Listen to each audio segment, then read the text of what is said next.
సంచలన విజయం అందుకుని ఆ తర్వాత రామ్ చరణ్ తో పెద్ది వంటి భారీ హిట్ తో స్టార్ డైరెక్టర్ గా మారిన బుచ్చిబాబు సనా మాస్ మహారాజా రవితేజపై ఆసక్తికర వ్యాఖ్యలు చేశారు. రవితేజ హీరోగా శివ నిర్వాణ దర్శకత్వంలో తెరకెక్కిన ఇరుముడి చిత్ర ప్రీ రిలీజ్ వేడుకలో హైదరాబాద్ లో జరిగింది.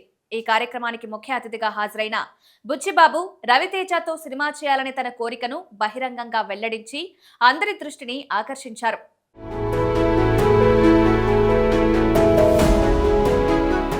రామ్ చరణ్ కోసం బుచ్చిబాబు ఓ కథను సిద్ధం చేస్తున్నాడంటూ ప్రచారం జరుగుతోంది. అయితే ఈ ప్రాజెక్ట్ ఇప్పట్లో ఉండకపోవచ్చు.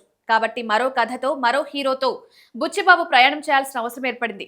ఇక సుకుమార్ శిష్యుడిగా తొలి చిత్రం ఉప్పెనతో జాతీయ స్థాయిలో గుర్తింపు తెచ్చుకున్న బుచ్చిబాబు రెండో సినిమా పెద్దితో రామ్ చరణ్ కు కెరీర్ లోనే ఒక మైలురాయి లాంటి విజయాన్ని అందించారు. దీంతో టాలీవుడ్ లో ఆయన మోస్ట్ వాంటెడ్ డైరెక్టర్ గా మారారు. ఆయన దర్శకత్వంలో పనిచేసేందుకు అగ్ర హీరోలు సైతం ఆసక్తి చూపుతున్నారు. ఇప్పటికే మెగాస్టార్ చిరంజీవికి బుచ్చిబాబు ఒక కథ వినిపించారని, ప్రాజెక్టు దాదాపు ఖరారైందనే ప్రచారం జరుగుతోంది. ఇలాంటి తరుణంలో ఇరుముడి ప్రీ రిలీజ్ ఈవెంట్ కు బుచ్చిబాబు హాజరయ్యారు. ఈ సందర్భంగా కొన్ని ఆసక్తికరమైన వ్యాఖ్యలు చేశారు. తాను ఎంతో ఇష్టపడే రవితేజతో సినిమా చేయాలనుకుంటున్నానని బుచ్చిబాబు ప్రకటించడం ప్రాధాన్యత సంతరించుకుంది. తాను రాసిన మొదటి కథ రవితేజ కోసమే అని, ఎప్పటికైనా ఆ కథ రవితేజకు చెప్పి సినిమా చేస్తానని ఈ సందర్భంగా చెప్పుకొచ్చాడు. రవితేజతో గనక బుచ్చి ఓ సినిమా చేస్తే కాంబో పరంగా చాలా ఇంట్రెస్టింగ్ గా ఉంటుంది.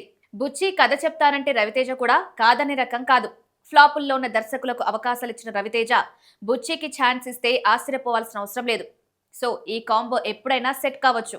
అయితే ఇక్కడ కూడా ఒక సమస్య ఉంది. రవితేజ చేతిలో చాలా సినిమాలున్నాయి. 2 ప్రాజెక్టుల్ని ఆయన ఒకేసారి సెట్స్ పైకి తీసుకువెళ్లడానికి రెడీగా ఉన్నారు. మారుతి కూడా రవితేజ కోసం ఓ కథ రెడీ చేసుకున్నారు. అవన్నీ అవ్వాలంటే బుచ్చిబాబు కొంతకాలం ఎదురు చూడాల్సిందే.